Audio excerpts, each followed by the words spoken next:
Hi everyone, welcome back to my channel Chem Talks by Pooja Malik. In today's video, we are going to discuss few questions related to the chapter 4 carbon and its compound from the class 10th chemistry syllabus. So अभी आपके term 2 में यही दो chapters आ रहे हैं, chapter 4 which is carbon and its compounds and chapter 5 which is periodic classification of elements. And few topics are being deleted from these two chapters. If you want to check which topics are deleted, you can see it in the description. आपको मैंने एक video link वहां पे दिया होगा, वहां पे आप देख सकते हैं कौन से टॉपिक्स डिलीटेड हैं.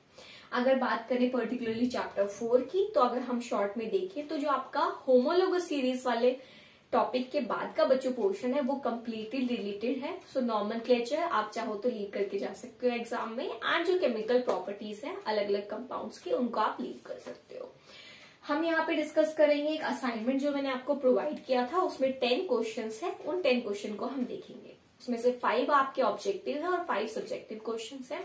पैटर्न आपको पता ही होगा कि अभी ऑब्जेक्टिव का पोर्शन कम रहने वाला है टर्म 2 एग्जाम में. Subjective portion will be of higher weightage, so will function according to that. अभी इस वीडियो में मिक्सचर है. आई विल ट्राई कि एक और वीडियो में ऐसा बनाऊं जिसमें थोड़े हाई लेवल के सब्जेक्टिव क्वेश्चंस हो. ऑल्दो इसमें सारे जो इम्पोर्टेंट टॉपिक्स थे, मतलब इम्पोर्टेंट तो सारा ही है, बट जो थोड़े कंसेप्चुअल टॉपिक थे, थोड़े डिफिकल्टी वाले टॉपिक थे, वो डिलीट कर दिए गए हैं. सो क्वेश्चंस में थोड़ी लिमिटेशन आ जाती है, बट स्टिल विल ट्राई कि जितने भी क्वेश्चंस की टाइप बन सकते हैं वो सब हम डिस्कस करें.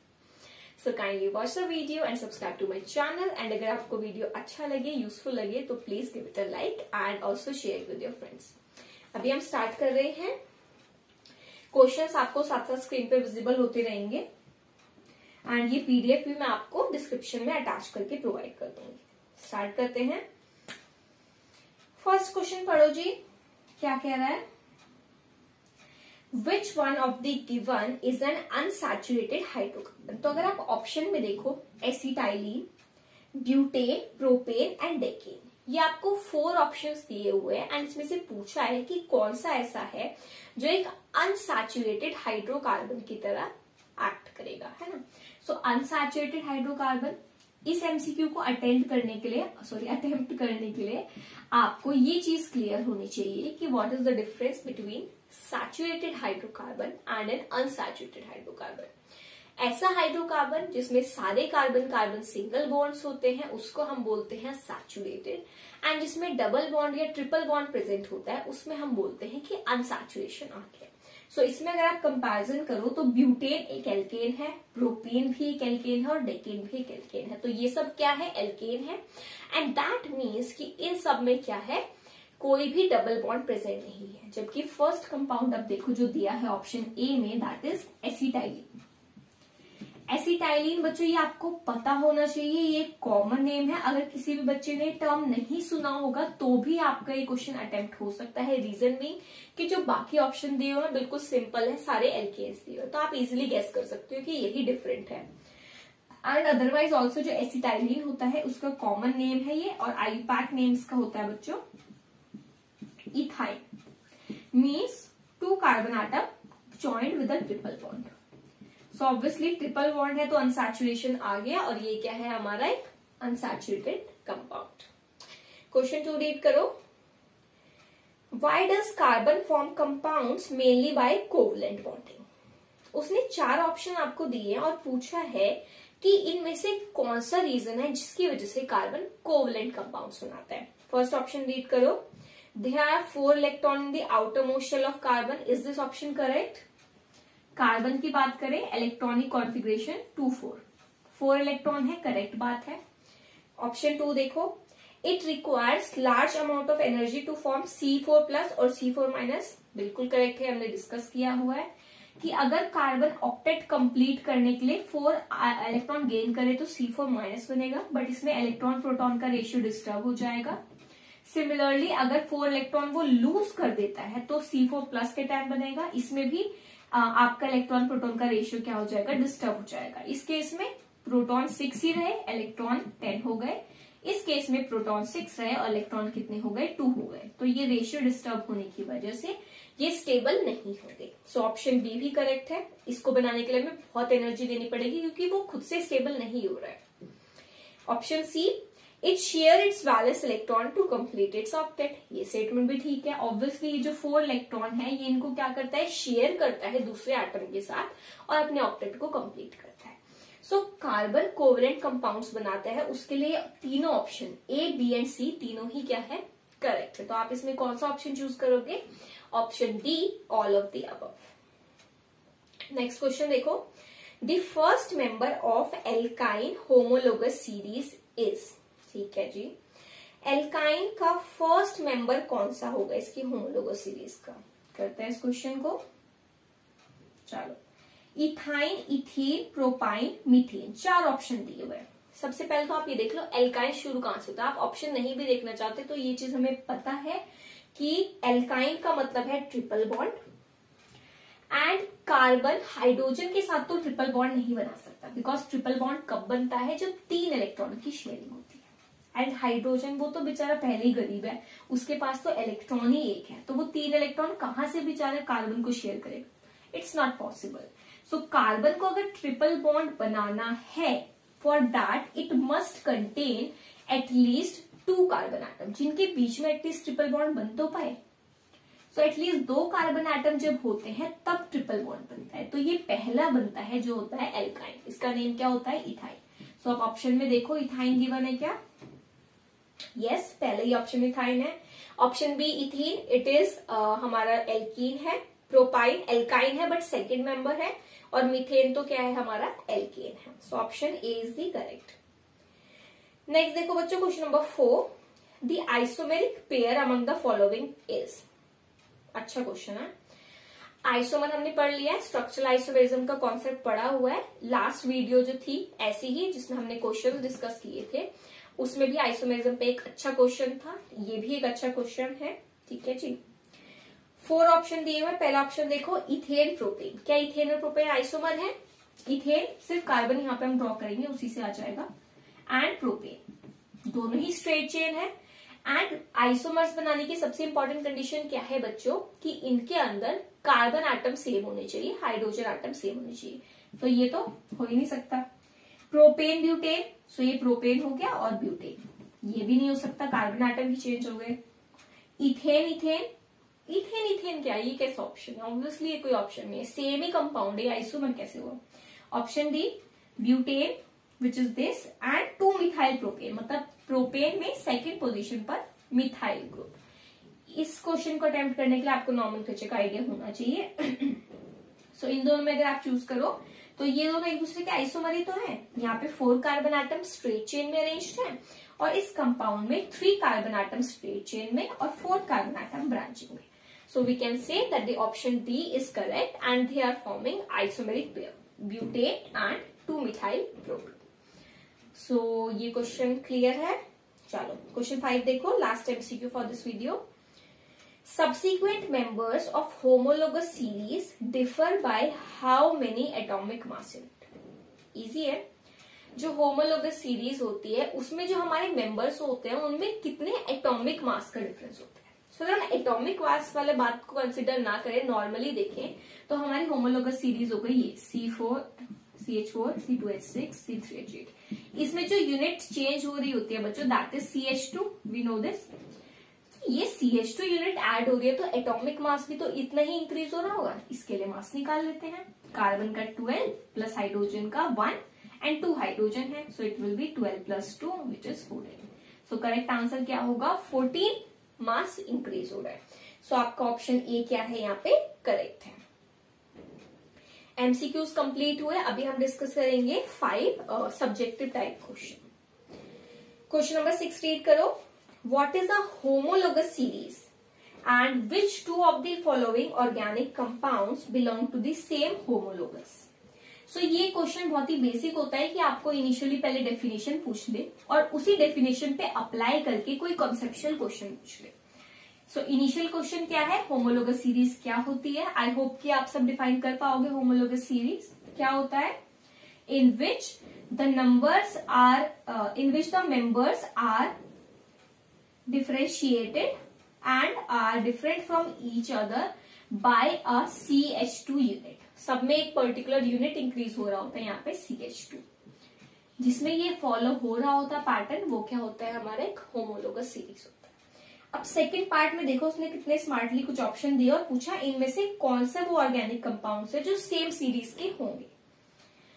जिन दो कंपाउंड में भी CH2 यूनिट बच्चों ऐड या सब ऐड हो रही होगी दोनों कंपाउंड में, उन्हीं में क्या होगी होमोलोगस सीरीज एग्जिस्ट कर रही होगी। सो ऑप्शन देखते हैं CH3, C2H6, C2H6O, ठीक है, C2H6O2, CH4O। तो इस सब में आप ट्राई करके देख लो कहाँ कार्बन इंक्रीज हो रहे हैं। अच्छा इनमें देखो ये वाला और ये वाला, तीनों में दो दो कार्बन एटम है, तो एक दूसरे के साथ तो इनका पेयर बनेगा ही नहीं क्योंकि हमें CH2 यूनिट इंक्रीज दिखानी है। तो इनमें सेम ही कार्बन है, इनका पेयर या तो CH3 के साथ बनेगा या CH4O के साथ बनेगा। अब CH3 का अगर हम एक कार्बन इंक्रीज करें तो 2 हो जाता है, और एक हाइड्रोजन दो हाइड्रोजन इंक्रीज करें तो कितना हो जाता है 4। क्या C2H4 कहीं पे एग्जिस्ट कर रहा है? नहीं, तो मतलब इसका तो कोई होमोलोगस पार्ट है ही नहीं। CH4O के लिए देखो कार्बन एक इंक्रीज करे तो 2 हो जाएगा, हाइड्रोजन 2 इंक्रीज करे तो 6 हो जाएगा, और ऑक्सीजन एज इट इज। तो क्या ये ऑप्शन मैच कर रहा है? बिल्कुल कर रहा है। ये देखो इक्विवेलेंट आ गया है ना। सो ये वाला ऑप्शन जो है आपका C2H6O और CH4O, ये दोनों क्या करेंगे एक ही होमोलोगस सीरीज को बिलोंग करेंगे, because the difference between these two members is a difference of CH2 unit. So इसका करेक्ट ऑप्शन आपका हो गया, क्योंकि हमारा सब्जेक्टिव है तो इसको आप पहले होमोलोगस सीरीज का डेफिनेशन देके स्टार्ट करोगे एंड देन ये कंपैरिजन करके लिखोगे कि इनमें कैसे CH2 यूनिट इंक्रीज हुआ है और बाकियों में नहीं हुआ है। ओके चलो क्वेश्चन नंबर 7 देखो, draw the structure of hexanal molecule. So यहाँ पे आपका पूरा जो ब्रांचिंग वाला कॉन्सेप्ट है और आइसोमर वाला कॉन्सेप्ट है वो भी हम पूरा अच्छे से यहाँ पे एक बार डिस्कस करेंगे, so don't worry. Next question देखो, क्वेश्चन नंबर 7, हेक्सेनल का स्ट्रक्चर बनाना है। हेक्सेनल नेम से हमें क्या समझ में आ रहा है? नेम देखते ही हमें सिर्फ 2 चीजें पहचाननी है, कितने कार्बन एटम है और कौन सा फंक्शनल ग्रुप है। हेक्सेन 6 कार्बन और Al मतलब एल्डिहाइड। सो सबसे पहले हम क्या करेंगे बच्चों, 6 कार्बन एटम एक स्ट्रेट चेन में अरेंज कर देंगे एंड देन किसी एक कार्बन एटम पे जो साइड में है एल्डिहाइड ग्रुप लगा देंगे which is double bond OH। बाकी वैलेंसी हम हाइड्रोजन से फिल कर देंगे और हमारा स्ट्रक्चर आ जाएगा हेक्सेनल। कि कार्बन के हमें 4 बॉन्ड सबके कंप्लीट करने ही होते हैं। So this is your final structure. इस कार्बन के 4 बॉन्ड्स पूरे हो चुके हैं। सो ये क्या है आपका स्ट्रक्चर ऑफ हेक्सेनल मॉलिक्यूल। इसमें कुछ ज्यादा एक्सप्लेनेशन नहीं हो सकता, ये तो आपको सीधा ड्रॉ करना है। 8th क्वेश्चन देखो, आ गया आइसोमर का। Define isomerism, explain isomerism, one and the same thing, and draw the structures of possible isomer of butane। Formula भी आपको दे दिया इजी करने के लिए, अगर किसी को नहीं याद रहता, वैसे ये सबको याद हो गया होगा। आइसोमेरिज्म की डेफिनेशन बच्चों हम क्या देंगे, such compounds which have the same molecular formula but different structure formula. जिनका मॉलिक्यूलर फॉर्मूला तो सेम हो, उनमें कार्बन और हाइड्रोजन सेम हो, बट उनका अरेंजमेंट डिफरेंट हो, जो स्ट्रक्चर है वो दोनों का डिफरेंट हो। बेसिकली ये कैसे डिफरेंट होता है, बाय ब्रांचिंग कॉन्सेप्ट। सो इसमें हमें देखना है ब्यूटेन में कितनी ब्रांचिंग हो सकती है और कितने कंपाउंड्स पॉसिबल है। सो एक तो सबसे पहले हम सिंपल वाला स्ट्रक्चर बनाएंगे जिसमें आपके 4 कार्बन एटम एक स्ट्रेट चेन में अरेंज हो गए, इसी को हम ब्यूटेन बोलते हैं, है ना। बाकी वैलेंसी आप हाइड्रोजन से फिल कर ही सकते हो, 3 हाइड्रोजन यहाँ, 2 हाइड्रोजन, 2 हाइड्रोजन, 3 हाइड्रोजन। अब ये 4 कार्बन एटम्स है, क्या इनको हम किसी और वे में अरेंज कर सकते हैं? ऑब्वियसली कर सकते हैं। इन 4 कार्बन एटम को हम ब्रांचिंग में एडजस्ट कर सकते हैं। 3 कार्बन एटम की चेन बनाई और 4th कार्बन एटम हमने यहाँ पे सब्स्टिट्यूट कर दिया, ठीक है। वैलेंसी फुल करेंगे हाइड्रोजन से, तो आप देखोगे इनका मॉलिक्यूलर फॉर्मूला भी सेम आएगा और ये क्या है, एक दूसरे के आइसोमर है। तो हम मेंशन कर सकते हैं कि ब्यूटेन के 2 आइसोमर एग्जिस्ट करते हैं, एक सिंपल ब्यूटेन और ये है हमारा 2-मिथाइल प्रोपेन, ठीक है। With this your question number 8 is complete. Question number 9 देखो, an organic compound Burns with a सूटी फ्लेम, इज इट सैचुरेटेड और अनसैचुरेटेड कंपाउंड? सो आपको क्वेश्चन में बोल दिया कि एक ऑर्गेनिक कंपाउंड है which is a hydrocarbon only, and बोला है कि वो कंपाउंड सूटी फ्लेम देता है, मीन्स जब वो बर्न होता है तो उसके बाद एक ब्लैक सा डिपॉजिट हो जाता है कार्बन का, है ना। सो उसने पूछा है आप इस ऑब्जर्वेशन के बेसिस पे ये जज करके बताओ कि वो कंपाउंड सैचुरेटेड है या अनसैचुरेटेड है। सो बच्चों इसमें ये कॉन्सेप्ट अप्लाई होता है कि ऐसा कोई कंपाउंड जिसमें अनसैचुरेशन प्रेजेंट होती है, मतलब कार्बन एटम क्या होते हैं, कंपैरेटिवली ज्यादा होते हैं, और हाइड्रोजन एटम क्या होते हैं, कम होते हैं। ऐसे कंपाउंड में क्या होता है, अनसैचुरेशन आ जाता है। एक तो अगर हम कंपैरिजन करें इथेन और इथीन का, यहाँ पे देखो 2 कार्बन के साथ 6 हाइड्रोजन है और यहाँ 2 कार्बन के साथ 4 हाइड्रोजन, तो हाइड्रोजन डिक्रीज हो गए। सो ऐसे कंपाउंड को हम अनसैचुरेटेड कंपाउंड बोलते हैं। यही कंपाउंड जब बर्न होते हैं तो क्या देते हैं, सूटी फ्लेम देते हैं। तो ये ऑब्जर्वेशन आपको याद रखना है। Last question for this video, question number 10। इसमें आपको 3 पार्ट्स पूछे हुए हैं, सो ऑब्वियसली 3 मार्क का ये क्वेश्चन होगा। रीजन पूछा है 3 अलग अलग स्टेटमेंट का। रीड करो। First statement, element carbon forms compounds mainly by covalent bonding. So इसमें तो हम इजिली जस्टिफाई कर सकते हैं कि कार्बन कोवलेंट बॉन्डिंग ही करता है। हमने भी एक एमसीक्यू भी पढ़ा था क्वेश्चन नंबर 2 में, तो उसके आप तीनों रीजन यहाँ पे मेंशन कर सकते हो। ठीक है, क्या क्या मेंशन कर सकते हो ये रीजन? पहला रीजन कि कार्बन के वैलेंस शेल में 4 इलेक्ट्रॉन होते हैं। अगर वो 4 इलेक्ट्रॉन गेन करता है या 4 इलेक्ट्रॉन लूज करता है तो वो अनस्टेबिलिटी अचीव करेगा, विच इज नॉट फेवरेबल।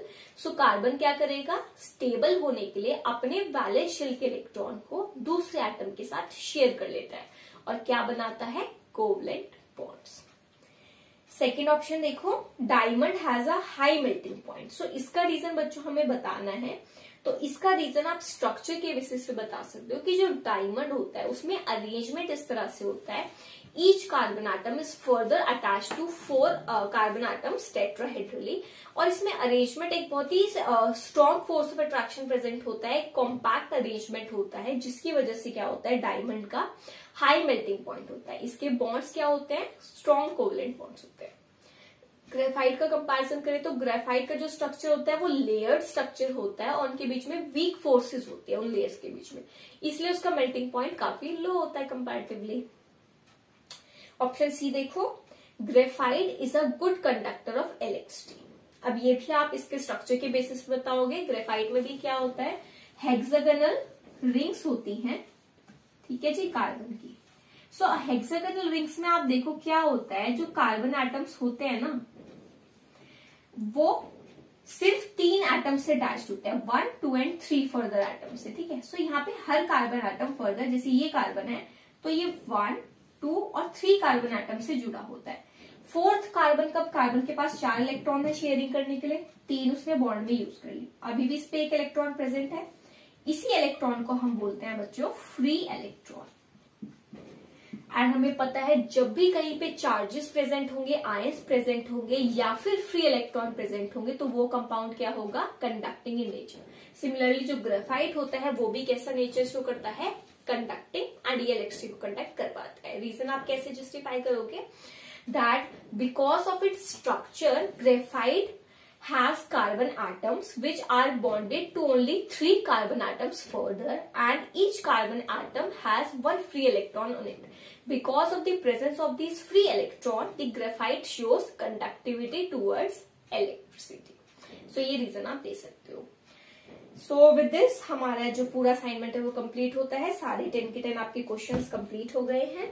अगर किसी भी क्वेश्चन में कोई कंफ्यूजन हो या डाउट हो तो आप प्लीज कमेंट सेक्शन में मेंशन कीजिएगा।